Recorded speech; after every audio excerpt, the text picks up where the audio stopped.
Hello students, okay, so today we are going to see the roadmap for last 2 months preparation. Okay, CBSE board has released the date sheet. Okay, so date sheet release झाली आहे 21 फेबला आपला first paper आहे. आता boards exam जवळ आलेत. So बऱ्याच स्कूलमध्ये आता प्रिलिम्स सुरू आहेत. बऱ्याच स्टुडंट्सना टेन्शन आले. Now students are get aware of exams and study. So तुम्ही आता this is the right time to get prepare for the exams. Okay, so एक्झामच्या दृष्टीनं प्रिपरेशन सुरू करण्यासाठी ही योग्य वेळ आहे. सो डोंट वरी, आत्ता आपल्याकडे अजून 2 महिने आहेत. बरेच क्वेश्चन्स मुलांच्या मनामध्ये की what should be strategy for exam. अभ्यास या 2-3 महिन्यामध्ये, शेवटच्या 2-3 महिन्यामध्ये अभ्यास कसा करायचा, how to analysis the PYQs, last year question papers कसे रेफर करायचे, टाइम टेबल काय असलं पाहिजे, ब्ला ब्ला ब्ला. खूप सारे क्वेश्चन्स मुलांच्या मनामध्ये आहेत. सो डोंट वरी, थोडंसं थांबा, मोठा श्वास घ्या, इनहेल आणि एक्सेल. आपण ह्या सगळ्या तुमच्या शंका कुशंका प्रश्नांची आपण डिटेलमध्ये डिस्कशन करणार आहे. काही मी तुम्हाला गोष्टी सांगेन. सो जर ह्या सगळ्या गोष्टी तुम्ही फॉलो केल्या, सो डोंट वरी, या 2 ते 3 महिन्यामध्ये तुम्ही नक्कीच सिलेबस कव्हर करू शकाल. व्यवस्थित प्लॅन केलं तर तुम्ही अभ्यास तुमचा कंप्लीट होईल. If you plan proper then you will complete the syllabus and study in within the time. Okay, so हे सगळ्या गोष्टी आपण आता इथं डिस्कस करणार आहे. So let's start the roadmap for last 2 months preparation. We will see the last 2 months preparation तुमची कशी असली पाहिजे, त्याचे काही मी तुम्हाला महत्त्वाच्या गोष्टी सांगणार आहे. Okay, so first, how to score 1885+. Okay, so every students can easily score 80+. Okay, so 80+ तुम्ही सहज मिळवू शकता if you set target. Okay, so first before going to start the preparation, पहिल्यांदा तुम्ही तुमचं टार्गेट सेट करा. तुम्हाला किती स्कोअर करायचं आहे, 95+, 90+, 85+, 80+, जे काही तुमचं टार्गेट असेल तर फर्स्ट सेट द टार्गेट. जर तुम्ही तुमचं टार्गेट सेट केलं then your mind will get ready for the preparation. Okay, जेव्हा तुम्ही तुमचं टार्गेट सेट करता त्यावेळी तुम्ही तुमच्या माइंडला एक इंडिकेशन देत असता. You give the indication to your mind that मला एवढे पर्सेंटेज मिळवायचे आहेत आणि मला अशी तयारी करायची. जेव्हा तुम्ही तुमचं टार्गेट सेट करता then your mind get ready for the preparation. Okay, so first set your target. Next point, get ready your mind for the preparation. जेव्हा तुम्ही टार्गेट सेट कराल, okay, after setting your target get your mind ready for the preparation. So mind पहिल्यांदा तुम्ही तुमचं mind prepare करा for the preparation. तुमचा जो काही कम्फर्ट झोन असेल, फर्स्ट त्या कम्फर्ट झोनमधून बाहेर पडा. मोबाईल बघणं, TV बघणं, जे काय तुमचे डेली ज्या काही तुम्ही गोष्टी आत्तापर्यंत करत असाल, please leave this things apart for 2 to 3 months. Okay, so 2 ते 3 महिन्यासाठी या गोष्टी पूर्णपणे बंद करा. Okay, and then get ready for your mind for the preparation. पहिल्यांदा मनाची तयारी करा की मला आता कसल्याही परिस्थिती या 2 महिन्यामध्ये हुक और क्रूक मला 100% एफर्ट्स घ्यायचे आहेत, 100% तयारी करायची आहे. And give your best, give your 100%. Next, make time table. जेव्हा तुमची मनाची तयारी होईल, नाही आता मला अभ्यासाला लागायचं, अभ्यास करायचंच आहे, then make a time table. Time table बनवा. डेली तुमचं जे काय टाइम टेबल असेल, द स्कूल आता मोस्टली काही स्कूल्समध्ये प्रिलिम्स सुरू आहेत. प्रिलिम्स झाले की तुम्हाला प्रिपरेशन लीव मिळते. You get the preparation leave PL for your personal preparation. Okay, so in that period make a time table. Time table बनवा. तुमचं डेली शेड्यूल काय असणार आहे, किती वाजता उठणार आहे, किती तास अभ्यास करणार आहे, डेली तुम्हाला किती तास अभ्यास शक्य आहे. So in this time every student easily can study every day for 8 to 10 hours. Daily तुम्ही 8 ते 10 तास जरी अभ्यास केला प्रॉपर, तर it is sufficient for 2 months. तुम्ही इझिली तुमचा सिलेबस कव्हर करू शकता विथ ऑल सब्जेक्ट्स. ओके, सगळ्या सब्जेक्टचा तुम्ही प्रॉपर प्लॅन करून, प्रॉपर टाइम टेबल करून, ओके, तुम्ही इझिली या 2 मंथ्समध्ये तुम्ही तुमचं सिलेबस अँड स्टडी कवर करू शकता. Okay, and so first make a timetable and follow and ask. So most important thing, follow that time table. बरीच मुलं काय करतात, पहिले 2 दिवस खूप मोठ्या जोशामध्ये टाईम टेबल करतात, 2 दिवस कसे तर फॉलो करतात आणि नंतर सोडून देतात. So main important thing, follow that time table. Time table follow करणं फॉर 2 मंथ्स. 2 मंथसाठी तुम्ही ते टाईम टेबल स्ट्रिक्टली फॉलो करा. Okay. And ask before going to sleep, ask your mind. तुम्ही स्वतःलाच प्रश्न विचारा झोपण्यापूर्वी की खरोखर मी जे टाईम टेबल केले ते मी आज फॉलो केलं का.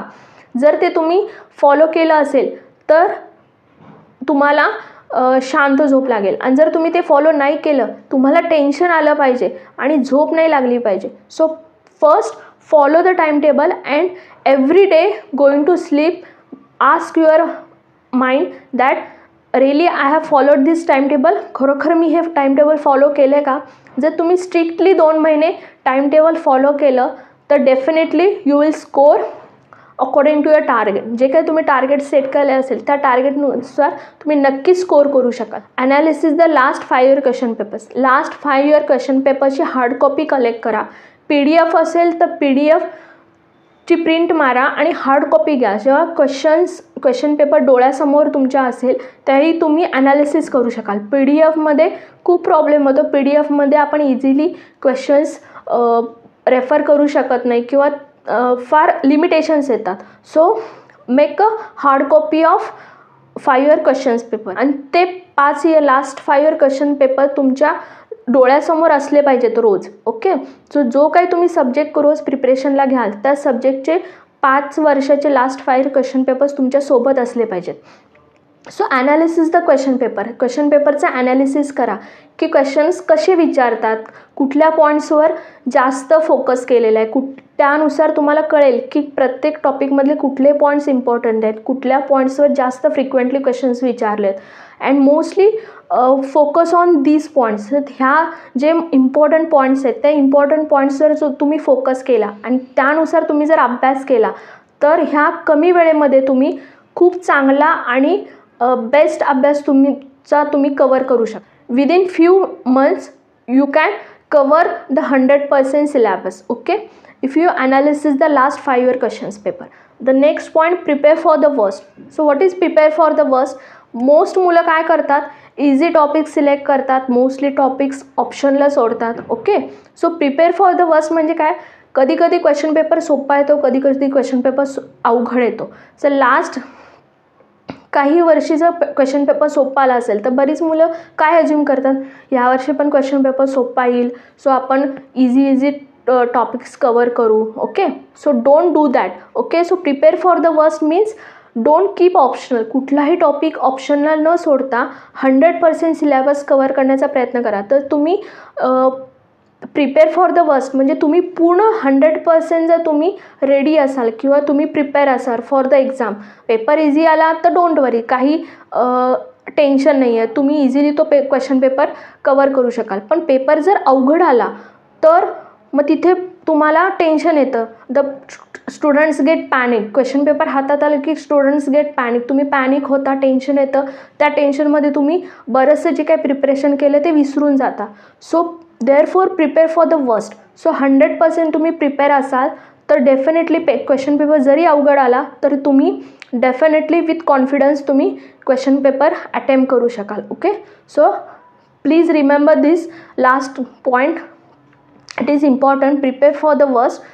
That is don't keep optional. कुठलाच टॉपिक कुठलाच पॉईंट ऑप्शनला सोडू नका. Now exactly how to prepare the subject wise. So subject wise कशी प्रिपरेशन केली पाहिजे now will see in detail. Okay. So first solve the PYQs. So आपण आधी पाहिलं की लास्ट इयर 5 इयर क्वेश्चन पेपरचं ॲनालिसिस करायचं. After that the last 5 year question papers म्हणजे PYQs तुम्ही तुमच्यासोबत असले पाहिजेत. लास्ट इयर क्वेश्चन पेपर्समधले क्वेश्चन्स तुम्ही डेली सॉल्व केले पाहिजेत. ओके. सो फॉर एक्झाम्पल एखादा पॉईंट तुम्ही लर्न केलात. ओके. मॅथ्समधला, सायन्समधला, एनी सब्जेक्ट. ओके. जो एखादा पॉईंट तुम्ही लर्न केला सो इमिडिएटली त्या पॉईंटवर कुठला क्वेश्चन विचारला आहे, ओके, PYQमध्ये कुठला क्वेश्चन विचारला आहे तो क्वेश्चन तुम्ही इमिडिएटली तुम्ही सेल्फ लगेचच तुम्ही सॉल्व केला पाहिजे. Okay, so solve the PYQs. So first learn the point relevant to that PYQ and after learning the solve PYQ immediately. Okay, so he strategy जर तुम्ही follow केली, so after analysis the last year question papers जे important points तुम्ही find out केलेत, okay, त्या point wise जर तुम्ही study केला, okay, so with referring the PYQs and study according to that. Okay, हे तुम्हाला विदिन 2 months कमी वेळेमध्ये जास्त अभ्यास तुम्ही किती इफेक्टिवली अभ्यास करता त्याच्यासाठी PYQs फार important. So PYQs it help to effectively study. Okay, within few months और within less time you can effectively study with the help of PYQs or referring the PYQs. then the practice daily MCQs. So तुम्हाला माहिती आहे की प्रत्येक question पेपर्समध्ये MCQ pattern आता नवीन आल्यामुळे MCQs फार important आहेत. सो डोंट कीप MCQsकडे तुम्ही दुर्लक्ष करू नका की don't ignore the MCQs. So MCQs रोज 5 ते 10 MCQs तुम्ही डेली सॉल्व केले पाहिजेत, त्याच्यामुळे तुमचा स्पीड वाढेल. सो मोस्टली मुलांचं काय होतं, तुम्ही MCQsकडे दुर्लक्ष करता, इग्नोर करा आणि जास्त करून थेरी पार्ट तुम्ही लर्न करता, त्याच्यामुळे मोस्टली मुलांचा जो टाईम आहे तो MCQ सॉल्व करण्यामध्ये जातो. सो जर तुम्हाला टाईम मॅनेजमेंट, पेपर कसा सॉल्व करायचा आणि टाईम तुमचा कसा मॅनेज झाला पाहिजे, सो त्यासाठी जर डेली तुम्ही 5 to 10 MCQs मिनिमम तुम्ही सॉल्व केले तर तुमचा एक्झाममध्ये फास्टली MCQs तुम्ही सॉल्व करू शकाल. Okay, so don't ignore the MCQs तुम्ही डेली 5 to 10 MCQs डेली तुम्ही सॉल्व केले पाहिजेत. Okay, so it will help to improve your speed by solving the MCQs. Next the make a table of फॉर्म्युले, objective and the fundamental points.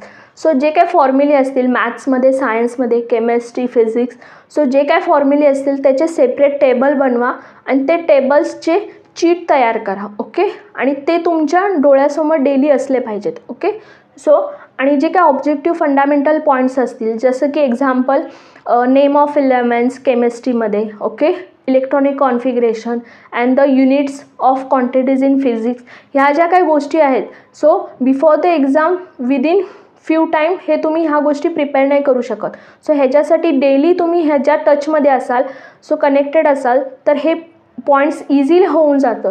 So ह्यासाठी वेगळा वेळ द्यायची गरज नाही. हे जर तुमच्या नजरेसमोर ह्या जर गोष्टी असतील, सो त्याला वेगळा प्रिपरेशनसाठी वेळ द्यायची गरज नाही, ते रोज तुमचे इझिली होऊन जातात. Okay, so get touch with this points. Okay, daily.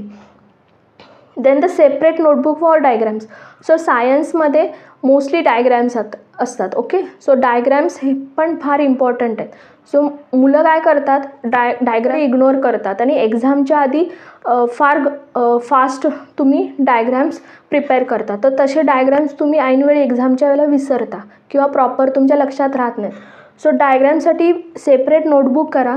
जो टॉपिक तुम्ही अभ्यास करता त्या वेळेला त्या टॉपिकमधले जे इम्पॉर्टंट डायग्राम्स आहेत त्या सेपरेट नोटबुकमध्ये ड्रॉ करा आणि ते सगळे एका नोटबुकमध्ये कलेक्ट करा. ओके, सो ह्याचा काय फायदा होईल, सो एक्झामच्या आधी जेव्हा तुम्ही रिवाईज करता तेव्हा तुम्ही सगळ्या डायग्राम्स तुमच्याकडे एकत्र असतील तर कमी वेळेमध्ये तुम्हाला रिवाईज करणं इझी जाईल. ओके, आणि कुठली डायग्राम मग स्किप होणार नाही. सो सेपरेट नोटबुक बनवा आणि सगळ्या डायग्राम्स एका नोटबुकमध्ये कलेक्ट करा. ओके, आणि द मॅप प्रॅक्टिस. सो जॉग्राफीमध्ये, हिस्ट्रीमध्ये मॅप प्रॅक्टिस फार महत्त्वाची. सो डेली, सो हा सुद्धा मॅप प्रॅक्टिससुद्धा बरीच मुलं इग्नोर करतात. एक्झामच्या वेळेला तुम्ही त्याची प्रिपरेशन करता. सो डेली जर मॅप प्रॅक्टिस तुम्ही केली, सो ह्या ज्या इम्पॉर्टंट गोष्टी आहेत, सो ह्या डेली तुम्ही टचमध्ये राहिलात, so effectively within few months तुम्ही इफेक्टिवली स्टडी कसं करू शकता ह्यासाठी काही इम्पॉर्टंट पॉईंट्स मी इथं शेअर केले. So please follow this strategy and follow this important points. Okay, so it will help to do your effective study within few months. Okay, so now all the best for your preparation and all the best for your exams. So नक्कीच तुम्ही करू शकता. Let's get ready your mind for the preparation and then make the strategy, make the plan and then get ready for the preparation. All the best. How to analyse the last year question papers ते आपण डिटेलमध्ये next व्हिडिओमध्ये पाहणार आहे. Okay, जर तुम्हाला हा video आवडला असेल तर नक्कीच लाईक, शेअर, सबस्क्राईब करा. then we will see the next point in next video. Thank you.